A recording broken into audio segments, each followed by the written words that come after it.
मुरली अमृत की धारा है धारा, जो देती दुखों से किनारा।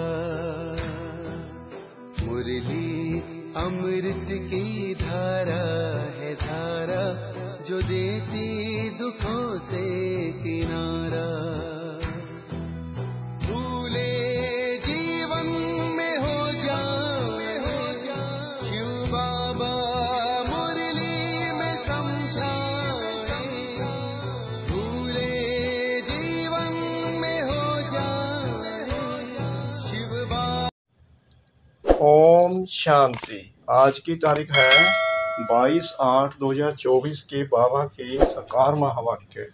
मीठे बच्चे, तुमने सारे कल्प में ऑलराउंड पाठ बजाया, अब पाठ पूरा हुआ, घर चलना है।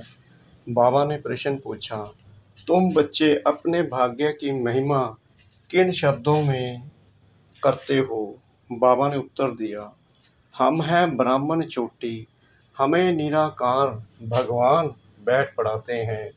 दुनिया में मनुष्य को पढ़ाते, लेकिन हमें स्वयं भगवान पढ़ाते हैं, तो कितने भाग्यशाली हुए।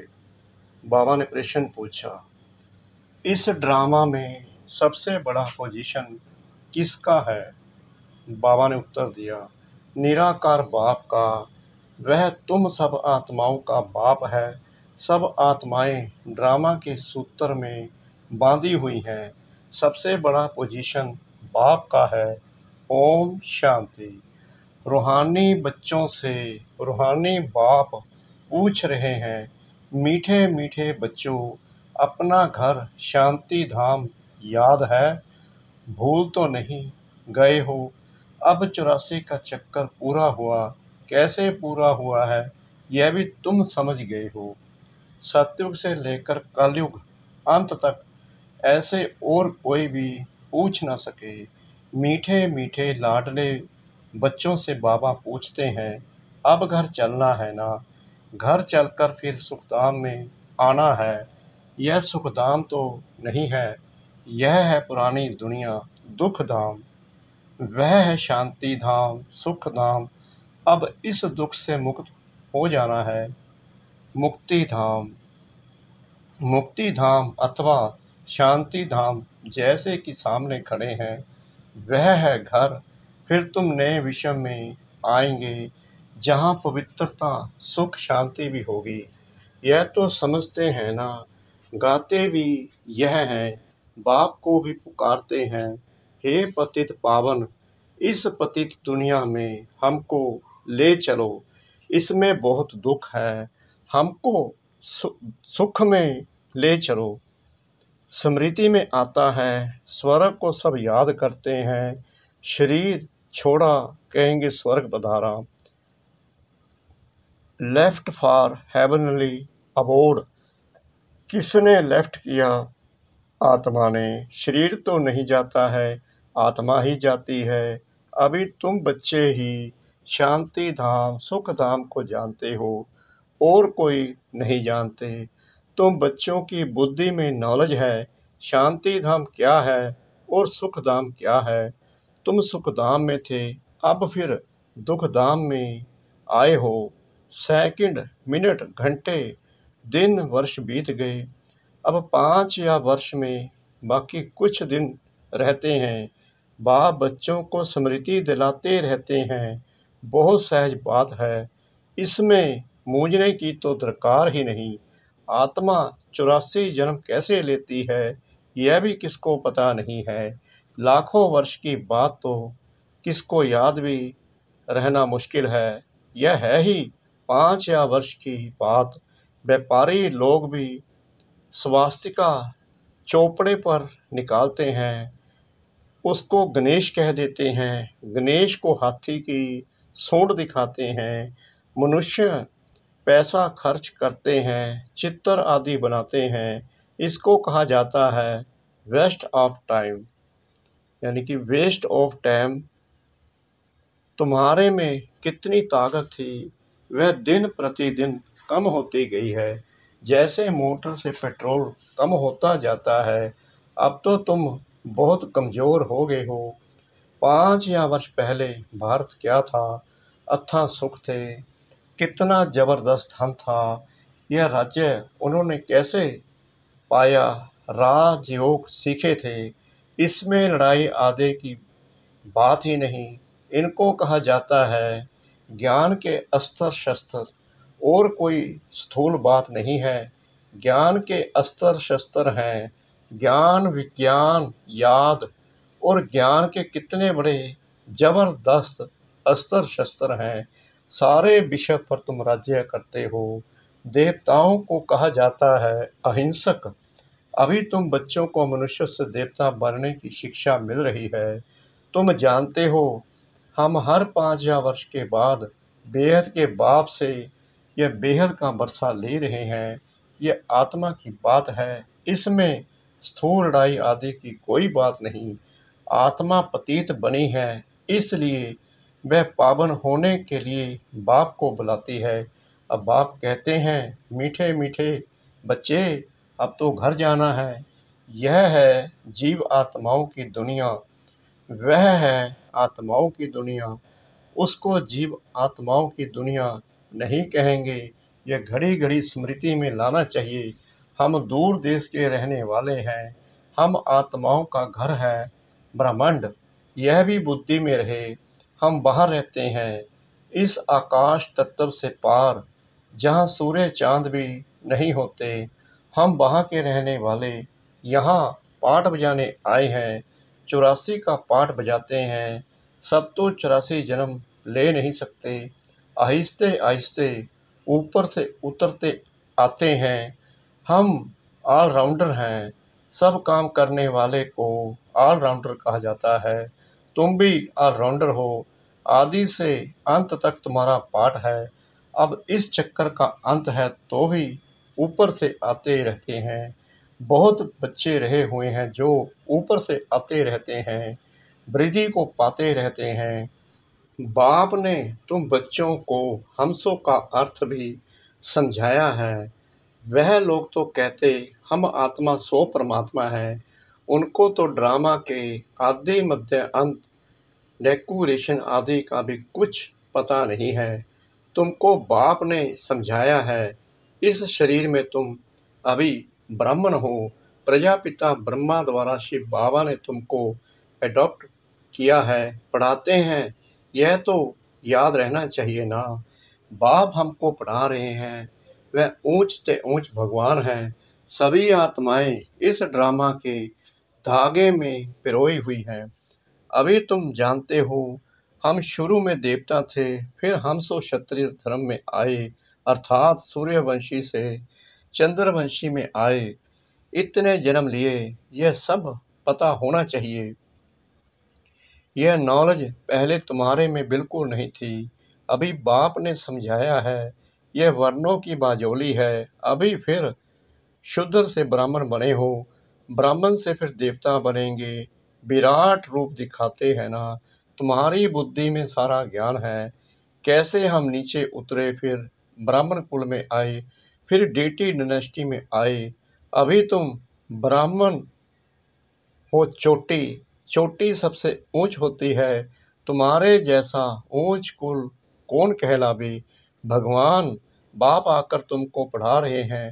तुम कितने भाग्यशाली हो। अपने भाग्य की कुछ महिमा तो करो। बाहर में तो सब मनुष्य मनुष्यों को पढ़ाते हैं। यह तो है निराकार बाप। यह बाप कल्प कल्प एक ही बार आकर नॉलेज देते हैं। पढ़ाई तो हर एक पढ़ते हैं ना। बैरिस्टर की नॉलेज पढ़कर बैरिस्टर बनते हैं। वह सब मनुष्य मनुष्यों को पढ़ाते आते हैं। अभी यह है भगवानोवाच। मनुष्यों को तो कभी भगवान नहीं कहा जाता है। वह तो है निराकार। यहाँ आकर तुम बच्चों को पढ़ाते हैं। पढ़ाई न सूक्ष्म वतन में न मूल वतन में पढ़नी होती है। पढ़ाई होती ही यहाँ है। इसमें मूंझने की तो कोई बात ही नहीं। स्कूल में कभी स्टूडेंट कहेंगे क्या कि हम मूंझते हैं, हमको निश्चय नहीं होता। पढ़ाई को पढ़कर अपना स्टेटस लेते हैं। यह लक्ष्मी नारायण सतयुग आदि में विश्व के मालिक कैसे बने? जरूर बाप द्वारा बने। बाप तो सच बताएंगे, भगवान कोई रॉन्ग थोड़ी बता सकते हैं। बड़ा भारी इम्तिहान है। इस समय तो है प्रजा का प्रजा पर राज्य, राजा रानी है नहीं। सतयुग में थे, अभी कलयुग अंत में है नहीं। इसको कहा जाता है पंचायती राज्य। गीता में लिख दिया है, कौरव और पांडव रूहानी पंडित तो तुम हो ना, सबको रूहानी घर का रास्ता बताते हो। वह है तुम आत्माओं का रूहानी घर। रूह जन्म लेकर पाठ बजाती है। यह बातें तुम्हारे सिवाय और कोई नहीं जानते। ऋषि मुनि आदि कोई भी ना रचता को न रचना के आदि मध्य अंत को जानते हैं। लाखों वर्ष कह देते हैं, परंतु उनका भी कोई पूरा हिसाब किताब नहीं है। आधा आधा भी हो न सके। पूरा आधा सुख दाम, फिर पूरा आधा दुख दाम। यह है पतित दुनिया विशेष, और वह है वॉइसलेस। बाप कितना ऊंच से ऊंच है, परंतु कितना साधारण है। कोई बड़े आदमी ऑफिसर्स आदि से मिलते हैं तो उनको कितना रिगार्ड देते हैं। पतित दुनिया में पतित मनुष्य ही पतितों का दीदार करते हैं। पावन तो है ही गुप्त, बाहर से दिखाई कुछ नहीं पड़ता है। बाप को कहा जाता है नॉलेजफुल, ब्लिसफुल। सब बातें बाप में फुल हैं, इसलिए उनको ज्ञान का सागर कहा जाता है। हर एक मनुष्य के पोजीशन की महिमा अलग अलग है। वजीर को वजीर, प्राइम मिनिस्टर को प्राइम मिनिस्टर कहेंगे। यह फिर है ऊंच से ऊंच भगवान। सबसे बड़ा पोजीशन है निराकार बाप का, जिसके हम सब बच्चे हैं। वहाँ हम सब बाप के साथ परम धाम में रहते हैं। वह है घर। यहाँ सबको अपना अपना पाठ मिला हुआ है। कोई एक जन्म का भी पाठ बजाकर वापस चले जाते हैं। बाप समझाते हैं, यह मनुष्य सृष्टि का वैरायटी झाड़ है, एक न मिले दूसरे से। आत्मा तो एक जैसी है, बाकी शरीर एक न मिले दूसरे से। नाटक भी दिखाते हैं जिसमें एक जैसी दो शक्लें बनाते हैं, जिसमें मुंह जाते हैं कि पता नहीं हमारा पति यह है या यह तो बेहद का खेल है। इसमें एक न मिले दूसरे से। हर एक के फीचर्स अलग अलग हैं। आयु भल एक जैसी हो, परंतु फीचर्स एक जैसे हो न सके। हर जन्म में फीचर्स बदलते जाते हैं। कितना बड़ा बेहद का नाटक है, तो उनको जानना चाहिए ना। सारे सृष्टि के आदि मध्य अंत का ज्ञान तुम्हारी बुद्धि में है। हर एक का ड्रामा में जो पार्ट है वही बजाएंगे। ड्रामा में कोई रिप्लेस हो नहीं सकता। बेहद का ड्रामा है ना। जन्म लेते रहते हैं, सबके फीचर्स अलग अलग हैं। कितने वैरायटी फीचर्स हैं। यह नॉलेज सारी बुद्धि से समझने की है, कोई किताब आदि है नहीं। गीता का भगवान हाथ में गीता ले आता है क्या? वह तो ज्ञान का सागर है। पुस्तक थोड़ी ले आया। पुस्तक तो भक्ति मार्ग में बनते हैं। तो यह सब ड्रामा में नूद है। एक सेकंड ना मिले दूसरे से। तुम बच्चों को तो सब समझा दिया है। चक्कर पूरा हो फिर नए सिर शुरू होगा। अभी तुम पढ़ रहे हो, बाप को भी तुम जान गए हो, रचना को भी जान गए हो। मूल वतन से यहाँ आते हो पाठ बजाने। स्टेज कितनी बड़ी है, इनका कोई माप नहीं हो सकता, कोई भी पूछ नहीं सकते। सागर और आकाश का कोई अंत नहीं पा सकते, इसलिए बेअंत गाया जाता है। आगे इतनी कोशिश नहीं करते थे, अभी कोशिश करते हैं। साइंस भी अभी है, फिर कब शुरू होगी? जब उन्हों का पाठ होगा। तो इतनी ये सब बातें शास्त्रों में थोड़ी है। सुनाने वाले के बदले सुनने वाले का नाम डाल दिया है। यह काली आत्मा, वह गोरी आत्मा। काली आत्मा इनके द्वारा सुनकर गोरी बनी है। नॉलेज से कितना ऊंच पद मिलता है। यह है गीता पाठशाला। कौन पढ़ाते हैं? भगवान राजयोग सिखाते हैं अमरपुरी के लिए। इसलिए इसको अमर कथा भी कहा जाता है। जरूर संगम युग पर ही सुनाई होगी। जिन्होंने कल्प पहले पढ़ा है वहीं आकर फिर पढ़ेंगे और नंबरवार पद पाएंगे। तुम यहाँ कितने बार आए हो अनगिनत। कोई पूछे यह नाटक कब शुरू हुआ है, तुम कहेंगे यह तो अनादि चला आ रहा है। गिनती की बात हो नहीं सकती, पूछने का ख्याल भी नहीं आता। शास्त्रों में सभी हैं भक्ति मार्ग की कहानियाँ जो पढ़ते रहते हैं। यहाँ तो अनेक भाषाएं हैं, सत्युग में अनेक भाषाएं आदि होती नहीं। एक धर्म, एक भाषा, एक राज्य की तुम स्थापना कर रहे हो। वे लोग तो शांति स्थापन करने की राय देने वालों को प्राइज देते रहते हैं। शिव बाबा तुमको सारे विश्व में शांति स्थापन करने की राय देते हैं, उनको तुम क्या प्राइज देंगे? वह तो और ही तुमको प्राइज देते हैं, लेते नहीं। यह समझने की बातें हैं। कल की बात है जबकि इन्हों का राज्य था।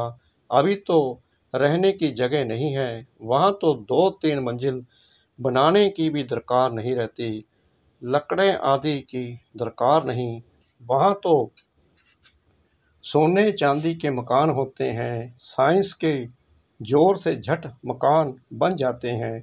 यहाँ तो साइंस से सुख भी है, दुख भी है।